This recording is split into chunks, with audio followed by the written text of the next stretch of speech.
Welcome to In Her Voice, a podcast created for women who listen to and live by their deepest wisdom, their inner voice. This was made for you, the woman who feels pulled to more, to lead, to create, to dream, and to be a world changer. My name is Kelly Covert, and I am an inner voice coach. Join me here each week as we explore what it means to reach for your inspired potential, all while honoring your worthiness each and every day. Hello there, this is Kelly, and you are listening to In Her Voice, and I have a super fun interview for you today. I'm chatting with Jennifer Dunham on why happiness matters and how we can really work on being happy. Because sometimes it takes work to be happy. Did you know that? It's so funny. I was talking with a client of mine the other day, and she was like, I don't know if I even know what makes me happy. And I think a lot of us are in that boat, right? Like we just float along and do the things and, we take the vacations and we do what we're quote unquote supposed to be doing to be happy, but then we don't always feel happy. Have you ever experienced that? And so when we get really still and we start to create little habits around being happy, all of a sudden we see how tangible happiness can be. Happiness does not have to wait until you make a certain amount of money or you do the thing, right? Or you have the achievement. Happiness is something that we can have day after day after day. And we have to make that intentional. And so Jennifer Dunham is here talking about ways to do this. I super love this interview. And I have to tell you, when I was going into it, I was a little bit skeptical because she talks a lot about automation. She talks a lot about systems. She's an IT specialist. And I was like, I don't know. Here I am over in the creative space here. And I have a lot of resistance to systems, I have to be honest with you. And so I wasn't sure how I was going to feel about what she had to say, but I have to tell you, I really liked it. And it really made a lot of sense to me. Let me read you Jennifer's bio. Founder of Profitable Lifestyle Live and owner of Time, Money, and Happiness Matters, as a profitable lifestyle designer, Jennifer Dunham helps driven professionals love their career and fully love their lives. Jennifer is a Tiny Habits certified coach, cash injection specialist, and motivational speaker and author. With over 20 years experience running her information technology firm, designing systems and operating procedures, it's easy to see why Jennifer's approach is rooted in her IT background. She's a believer in automation, habits, repeatable processes, and streamlining to reduce overwhelm so you can focus on what matters most. She teaches her clients how to find more time so they can make more money and increase their happiness. When Jennifer isn't working, you will find her hiking with her hubby, playing with their kitties, Zipper and Velcro, or tending to their small chicken farm in the Sierra foothills in Northern California. Let's get right to the interview with Jennifer Dunham. Jennifer Dunham, welcome to In Her Voice. It's so good to have you today. Thank you so much. I appreciate being here. Oh yeah, I'm super excited about this conversation because we are going to talk about happiness and why happiness matters. And as I was preparing for this, I was thinking, I feel like we don't have conversations like this very often. Do you feel that way?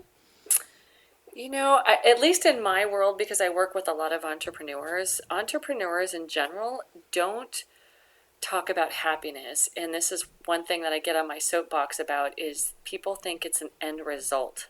So like, I will be happy after I lose 10 pounds, or I will be happy after I get that raise. And people don't realize that it's a secret ingredient going into the success of your business or the success of your life for that matter. Yeah. Well, and it's so fascinating because I feel like from a young age, we're sort of bred into that kind of thinking, that, well, when this happens, then I'm going to be really happy. It's like Christmas, right? When Christmas morning comes and I get to open all of the presents, then I'm going to be really happy. And that's not how life really is, but it's too bad that that's what it feels like. Absolutely. And I think that, in fact, it's funny because I created, I created a mathematical formula to help my entrepreneurial clients on how to, like, increase revenue, increase their leads, increase their reach. But the exponential component in this mathematical formula is happiness and impact. Well, so I have to be honest with you. I am a super creative type, and I'm married to a structural engineer, so we're definitely opposites attract. But when you start talking about formulas, I get a little like my eyes cloud over a little bit. Because that's not the way my brain works. But I think it's so important because some people's do. And I think for those of us who are like me, who are sort of the free flow creative types, it's helpful to see things in a more succinct way. I know it's helpful for me anyway. It's funny because I'm really blessed to be really left and right brained, like really equal. I can paint and do some creative things. I had a photography studio for 15 years. Wow. But then also, running my IT firm and being that, mathematics and geeky person. And one of the things that I have found, especially when I was running my photography studio, was that a lot of creatives have a tough time with the processes. And because I don't know if it's because they feel like they're constrained. I don't know, Kelly. What do you feel like? Do you feel like you're constrained by it? 100%. Like 100%. It's a freedom issue for me, and it's the fear that if I put myself in the box of these systems and these processes, then I'm going to be like locked in and I won't have the freedom to do what I want day by day. And I'm learning, I'm 45 and I'm learning slowly that is not true, but it's hard. My brain doesn't want to believe that it's not true. It's not true. I know. Thank you for telling me that. I need to hear it. What's funny is I think because I just hosted a 3-day event that I taught where I teach, and one of the things that we talked about is this same topic and the idea of feeling like that it would damper your creativity, as well as sometimes wanting to be a rebel, maybe a little bit, but that structure and the way that I really start thinking about, habits, and I know we're going to talk a little bit about tiny habits here, but one of the things that I teach with people is that tiny habits and putting more structure into place actually gives you more freedom.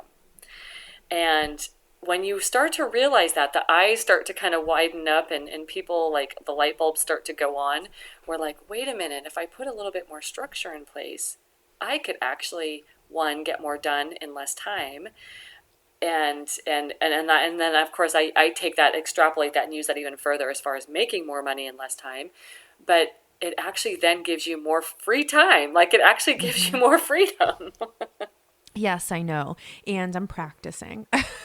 Good. I'm practicing it. And I have seen the results of that. And it's just, it's one of those things that feels counterintuitive and is so helpful to just hear people say.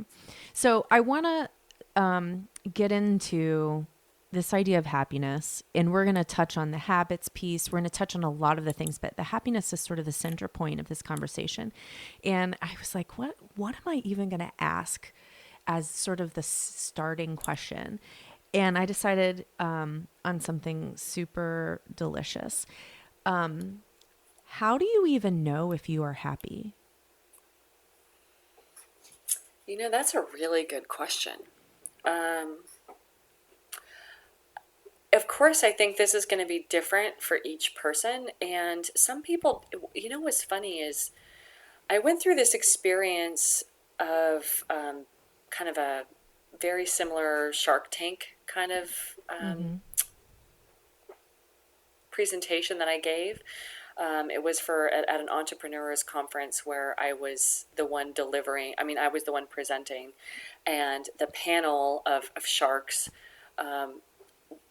What I was offering was something called Happiness in a Weekend, and it was a program that I was launching for entrepreneurs to incorporate more happiness into their lives in order to increase the success in their businesses.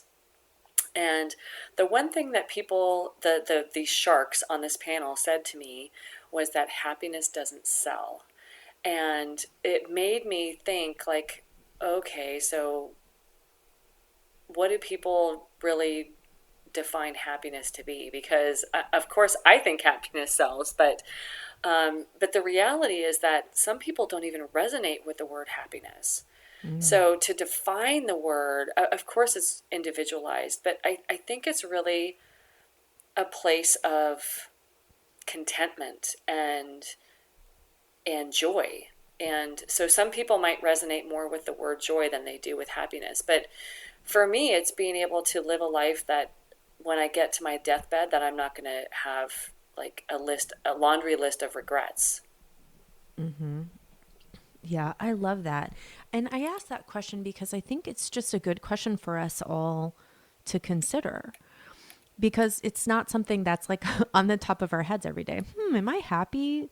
What would it feel like if I am happy? Or how do I know if I'm happy? And I know for me, it's easy to get sucked into the busyness of life. I mean, I Mm-hmm. have 2 kids and I have a gazillion jobs, and they're all jobs that I love, but it takes time and it takes energy. And sometimes I feel the drain of that. And I think that sometimes I can equate the drain, the low energy, with not being happy. But when I really dig into it, that's not true.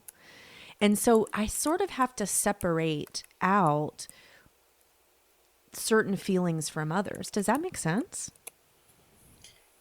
Absolutely. And there is such a thing as you know, making sure, like, energetically, that sometimes the people that you're around sometimes can drain that drain happiness from you. Yeah. And it's really a matter of setting some boundaries, even when it comes to your own happiness. And I think, and I think this is harder for women than it is for men, but, setting boundaries is not easy for us. And especially when it comes to family members and friends. But if it's truly affecting that, like, to really define happiness, that's a really good question, Kelly, because I think if you for me, if I envision how I feel from like inside, like what is my gut telling me, and how do my shoulders react? Like, do my shoulders go up, and do I feel tension? And if it's really more of a body reaction, if you know when you're happy. And I'm not saying that you can't. I mean, you can be sick, right? I mean, I'm not suggesting that you have to, like, physically feel well all the time to be happy, but you just know that when there's some things in your life and that are part of your life, that sometimes you have to start to set boundaries on in order to not let that energetically take your joy from you. Mm, that is so good. And I want to dig in here a little bit because I think that we all have had experiences with, you know, romantic partners, with kids. I mean, I will speak for myself. When my kids are upset or angry or sad, I tend to, number one, take on that emotion as my own. And number two, feel like I have to manage it. And Mm-hmm. so I may be in a great mood. I may be having a great day. And then all of a sudden, I'm like sucked into the vortex of someone else's emotions and issues, and it's something that I'm aware of. So I've become better at setting up those boundaries. But how do you empathize? How do you show compassion and still protect that energy? I think it's a matter of recognizing when you have that person, in your life, or, it could even be like, so for some of your listeners who are, you know, running a business and have a team of people as well, as an example, like, one of the things that I know that you really share a lot about is, like listening to that inner voice, right? So Mm-hmm. sometimes you're working with people. I just recently had to let someone go, which is not fun as an employer to like fire someone. I mean, it honestly just sucks. I mean, there's no other way to say it. It's just not fun for anyone. And the hard part was I should have listened to my inner voice sooner. Mm-hmm. And it's the same thing when you're talking about just that joy and the energy around you and how it drains you. Is you really do have to listen, probably sooner than you think, because in my case, I'm one of these people that likes to give people the benefit of the doubt, and I like to give people a second chance. Like you learn from what went wrong, and you move on, and but after a while, when you have like that, what they like almost like a second strike, and then that third strike, and then it's like, oh man, I really should have just listened Yeah. to myself, because now I'm 3 months later and I should have been already on the hunt for a new team member. Mm-hmm. But it's the same thing with even in your personal life, because I know there was a time period in my life when my mom was really energetically just super draining. My parents went through a divorce very late in life, and I think it affected us kids. Of course, even as adult kids, it affected us greatly. And at some point, I just had to put some boundaries around some of the it was that negative energy. You just know when you are. It's one thing to be empathetic and to still kind of have those feelings for people, but it's another thing if it's really grueling on you, like on a day-to-day level. Yeah, 100%. And I loved what you said. I'm going to repeat it because it's good. Listen sooner than you think you need to. Yeah. And I think that that becomes a practice, right? Of in the moment that you're, with someone who could be an energy drain, in that very moment, you have to take a deep breath. You have to check in. You have to remind yourself of who you are, and remember that you're not required to take on any of what that other person has. And that for me has become a practice. And I think that when you do that automatically, that it's so helpful because you're listening immediately. Like you're always tuned in to your inner voice first. And that's not the status quo, I think, for most people to be in that place. And so that's why it just takes reminding yourself over and over and over again, and doing things like listening to podcasts that remind you and reading books that remind you, because that gets you in that headspace of having that extra step when you are faced with things like that. Absolutely. And I think, which kind of lends itself to kind of part of, I was sharing with Kelly before we hit record, this idea of brain bliss activation. And one of the things that you just said, Kelly, is like, listening to a podcast, or in the IT world, I talk about something as far as having a recovery plan. Mm-hmm. And the idea that when you have a bad day, what is your recovery plan? Yeah. And is that listening to uplifting motivational podcasts? Is that listening to music? Is that, like, do you have a favorite smell that you like to burn, like a favorite candle?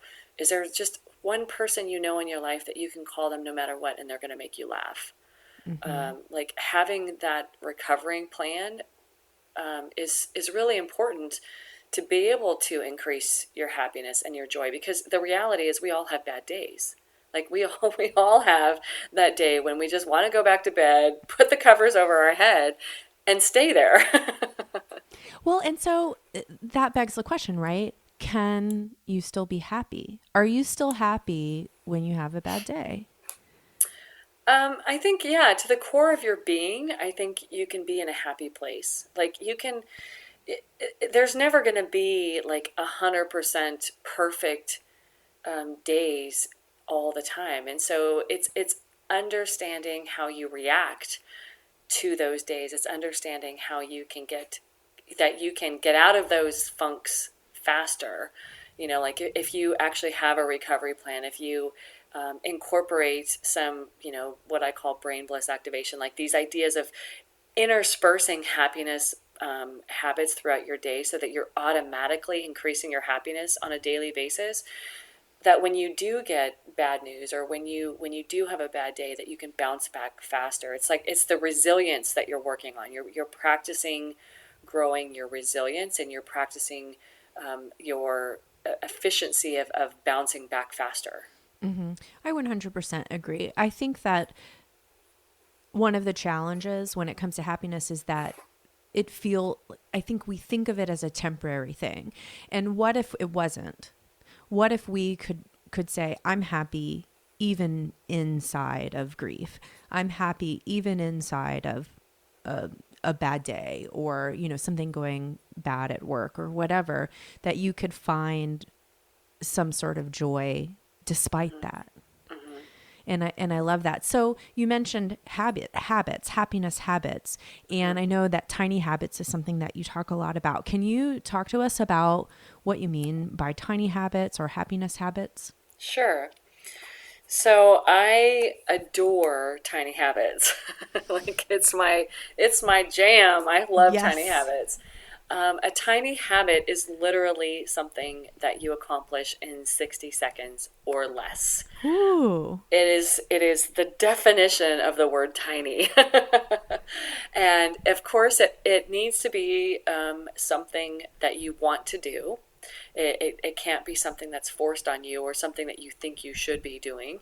And it also has to be, there's a formula to creating and crafting a tiny habit that's actually that will stick. Dr. B.J. Fogg out of Stanford University is the person who did the research and crafted this whole methodology around tiny habits. And I became so obsessed with habits that I ended up becoming certified as a tiny habit coach, because I just loved what he was teaching so much. And the idea with a tiny habit is that it's solidifying the first step, or solidifying that the first action step that you want to take towards an overall bigger picture. So in the case of, I love to use the analogy of working out, especially as we're getting into the fall and we're all starting to think about Thanksgiving and Christmas and all of these holidays where we eat a lot of food, which is not always good. But so then we get into New Year's and New Year's resolutions, and people start thinking about like working out more and becoming more fit. So what inevitably happens is people pick the goal of, I'm going to start working out 5 times a week for half an hour. And then 1 or 2 weeks in, they stop doing it and they fail, and then they feel like a failure. And people have a connotation of negativity to the word failure, which I don't, but most people do. And so they get to the point where they get down on themselves because they didn't accomplish what they set out to. And the problem is that they set themselves up to not be successful because it was too big of an initial goal.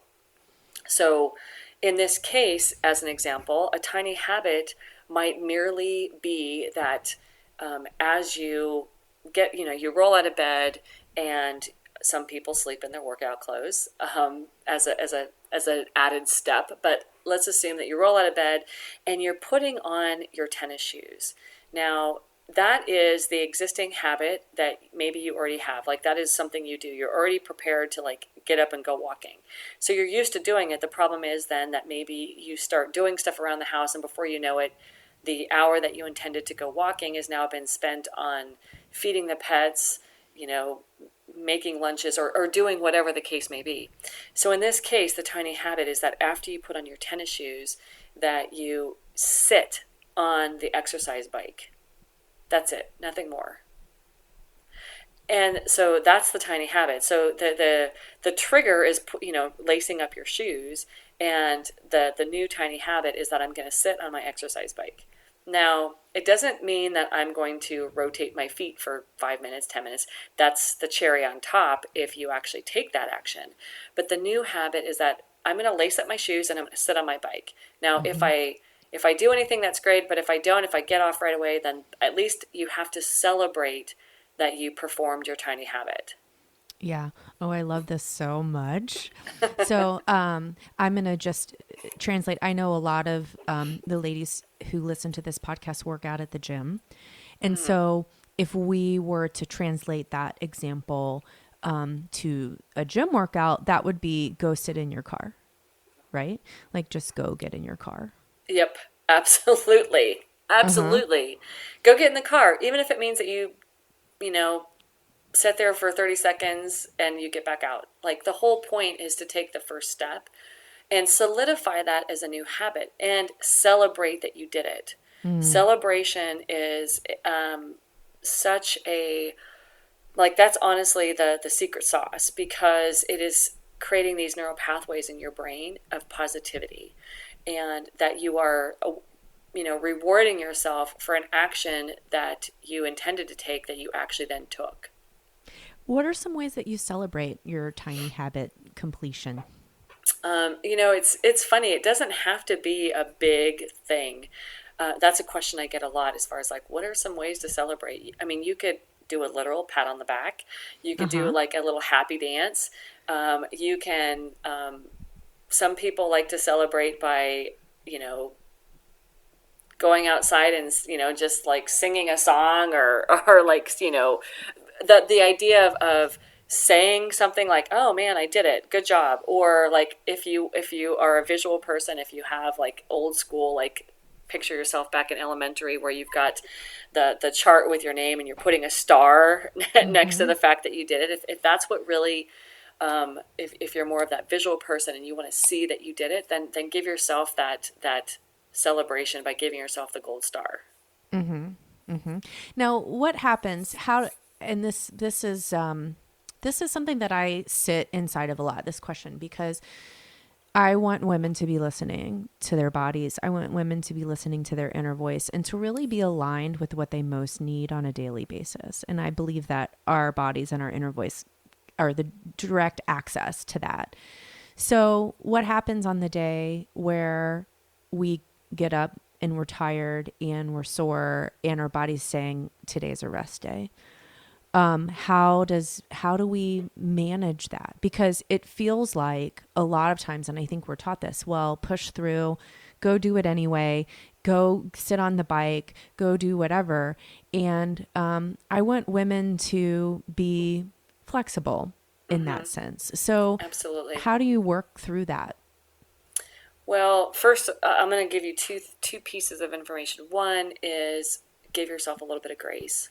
Thank you. Because I love that word. I love that word too. It's definitely something that you have to realize that we're not perfect, and it's just, you have to give yourself that grace. The second thing, and this is honestly, when I just a minute ago, I mentioned this idea of people thinking of the word failure, or, like that we didn't do something that we intended, and they think of it as a negative word. There's such a negative connotation to the word failure. And one of the things that I teach my clients and my community is that failure is awesome. And honestly, if your listeners take nothing else away, I hope they take this away, is that failure is awesome. They should write it on a sticky note. This should become a mantra. Like, failure is awesome, and say it that way, like, oh my gosh, failure is awesome. Because when you start to embrace the fact that, okay, it's okay that I didn't get it done. It's okay that I, didn't follow through with my tiny habit. Tomorrow's a new day. I'll do it tomorrow. And if you start to embrace failure in a positive sense, in a positive light, as opposed to thinking like, oh man, you're getting down on yourself because I didn't do it. Because if you think of it, you know what, I didn't, work out today because instead what I was able to accomplish was I allowed myself and my body to rest. So as soon as that you can start switching the way that we think about that negative word, I hate that word, is we don't get down on ourselves nearly as much. Maybe you need to come up with a new word. Absolutely. for that. We'll have The to put our heads unfortunate together. thing is that it's so ingrained in our Yeah. our upbringing, and because it's either a win or a fail, like Yeah. it's it has to be a personal shift. You have to 100%. start 100%. Like, you can pick a different word, but you're going to end up talking to people, and in your life, in your family, and that word's going to come up, like, well, you didn't do it, you didn't follow through, you failed. Like, no, I chose to do something else. Yeah. Like, I know for me, as a recovering perfectionist, that failure is something that I've had, same thing. Like, I have to see it as an opportunity. So, and I can find joy and gratitude in every single failure, because what do I learn about myself in that? Like, it opens up like a whole new space for me to understand my potential, to understand who I am, to understand how I react to situations. And that's what I want. Like, I always want to be learning more about who I am and about how I can be showing up. And if it weren't for those failures, I wouldn't have those opportunities. absolutely. And I am a believer that failure, you cannot learn in the space of thinking that you can't fail. Yeah. So failure to me is learning, and is progress.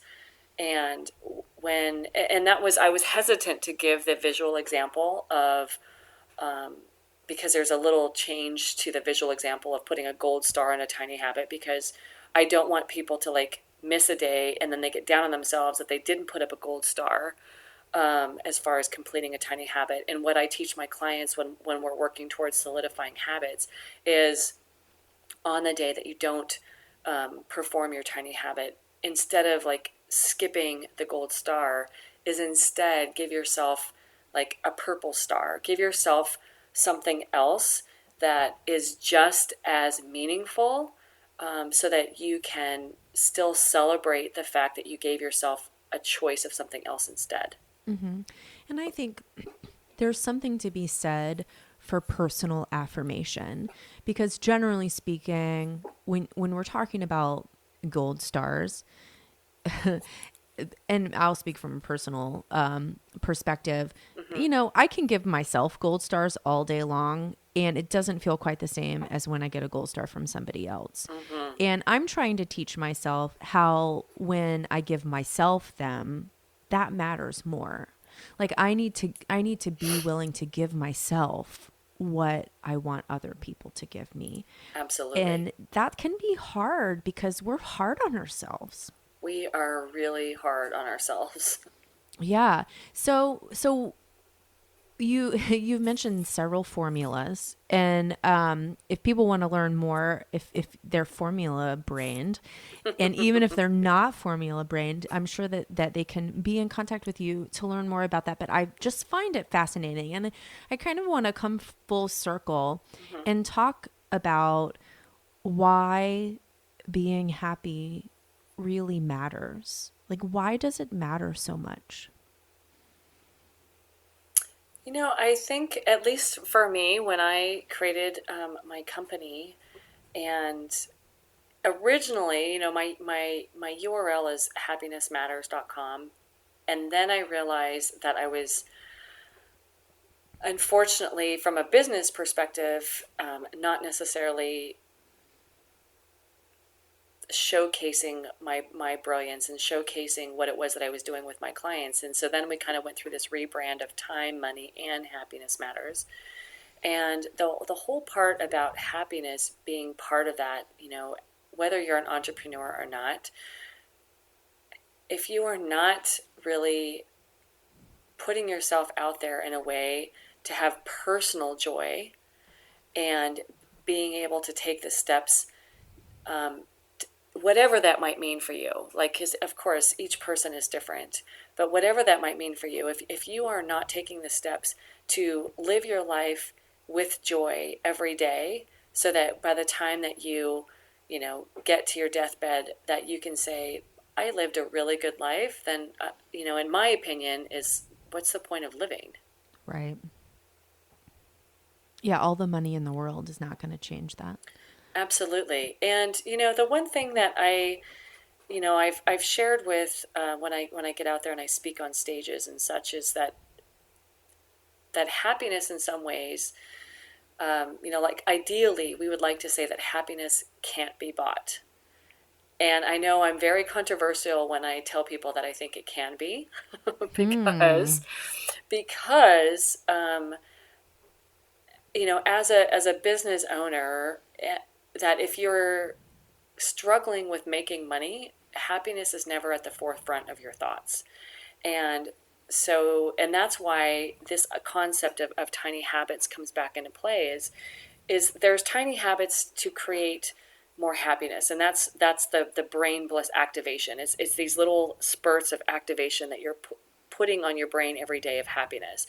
But there's this, in the same light, you can do these little spurts of how to make more money, how to reach more people, like from a business perspective. So when I combined the three, that's when I started understanding that there was a certain level of money that people, again, in the entrepreneurial space, that you need to make in order to allow yourself to be happy. And that's Kelly, that's the funny thing, is that there's something about allowing ourselves to be happy, again, is somehow there's still this codependence on the income that you need. Because if you're struggling to pay your mortgage or pay rent, all those things, the worry and the stress essentially replaces the joy and the happiness that you might feel. Yeah, it's like the hierarchy of needs, right? Yep. Like if we don't have the basic needs met and feel safe, it's hard to find joy. It's hard to feel that happiness. And I think that, what this is just making me think of is, number one, like how gratitude can really help. When we really sit, and I feel that most of the people who are listening to this lead a privileged life in the grand scheme of things. It may not be everything that you want right now, but my God, we're so great, like lucky and blessed to have what we have, to live in a warm house and have a car to drive and Absolutely. be able to put food on our table. And that really puts things into perspective for me. Absolutely. Can I share something you just said? Made me think of one of the brain bliss activation exercises. Yes, please. So, again, it does come down to appreciation and gratitude. And one of the exercises that I take, my clients through, is this idea of finding your grounding point. And I think everybody, you may not know what your grounding point is, and I encourage you to look for it. For me, I'm going to share what it is for me, is I really love nature. I mean, living out here on a chicken farm out in the middle of nowhere was not something I expected to need. I didn't know I needed it. When my husband and I first moved from suburbia into where we are now, we did it for a multitude of reasons, but I did not know how much that I was going to love living here. And when I go outside every morning with a cup of coffee, I take 60 seconds. Again, this is a tiny habit. I take 60 seconds to really embrace my grounding point, which for me, I highly suggest trying to incorporate all five senses. Your ability to hear the birds chirping, to be able to see the breeze of the leaves in the tree, to be able to hold that hot cup, feel the hot cup of coffee in my hands, to be able to sip and savor that first taste of coffee as I go outside and just sit for 60 seconds in nature and with my chickens. And to, again, if you can, incorporate all five senses, because it is a practice of appreciation for what you have. I love that so much. I love it. So you are going to send us a link for the brain bliss activation, correct? Absolutely. Yep. Okay. We've made that available to everyone for all your listeners at happinessmatters.com/in her voice. In her voice. Okay, In great. her voice. And we'll link to that in the show notes, and you can click right on the podcast app that you're listening to, and it will go to that. So I encourage you guys to do this, and you can start your tiny habits practice. And that's so fun. I mean, we all have at least 1 minute. Absolutely. That's the question I always ask is, don't you have at least 1 minute to Mm-hmm. spare? Because it really is a happiness practice. Oh, I love it. I love it. So, Jennifer, why don't you share with everyone how they can connect with you, learn more about what you do, and stay in your realm of influence? Sure, absolutely. Well, as I mentioned, it's happinessmatters.com. Of course, from there you can find social media outlets, the different places that I'm at. I am an avid blogger, so you can connect on the blog as well. And I do host weekly trainings on my business page on Facebook, so people can always go to happinessmatters.com/FB live to get reminders on when I'm going live. Awesome. Well, I might have to do that for myself because I just feel like it's such a good reminder. Such good reminders. So, one last question for you today, Sure. Jennifer, and that is in your life right now, what is your inner voice saying to you? Right now, my inner voice, something that's been coming through very loud and strong lately, is that I need to slow down in order to speed up, Mm. in order to really kind of take a step back and see what I've been so busy lately that I feel like I don't have much of a connection with my own business in the sense of where the growth that it's taking and where it's going, and my and how it's affecting like just my family, my relationship with my husband. And I just need to step back in order to then be able to take things to the next level. I love it. I love it. Well, thank you so much for being here. This conversation has made me very happy. It has added to my happiness today. And so I appreciate you and I appreciate your willingness to come on and share your formulas and your brain bliss activation and all of your wisdom. Thank you, Jennifer. Thanks, Kelly. I really appreciate being here.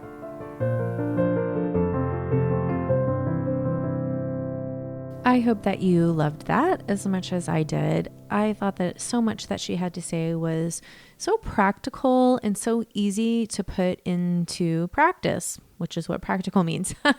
But, it doesn't have to be a struggle. When we set an intention to be happy and then we choose things that make us happy and we do things that make us happy, guess what? We are happy. And it seems simple. And I know it's not always simple. Life comes at you and things happen, and that's part of living, right? But I think when we come down to the root of it is that we get to choose our happiness and we get to choose day to day the things that we're going to focus on and the things that we're going to put weight on. And that's a really powerful position to be in. And if you're not choosing happy, you're choosing something else, even if it's not intentional. So I just feel really strongly that I wanted to share that with you. And I hope that each of you today will choose one thing that makes you happy and do that and commit to that. Even if it's, like Jennifer said, a 60-second thing, a little teeny tiny habit that can make a big difference. Remember, when you are happy, when you are being you, you are living into your inspired potential. You are being and showing up in this world exactly who you are supposed to be. You are worthy.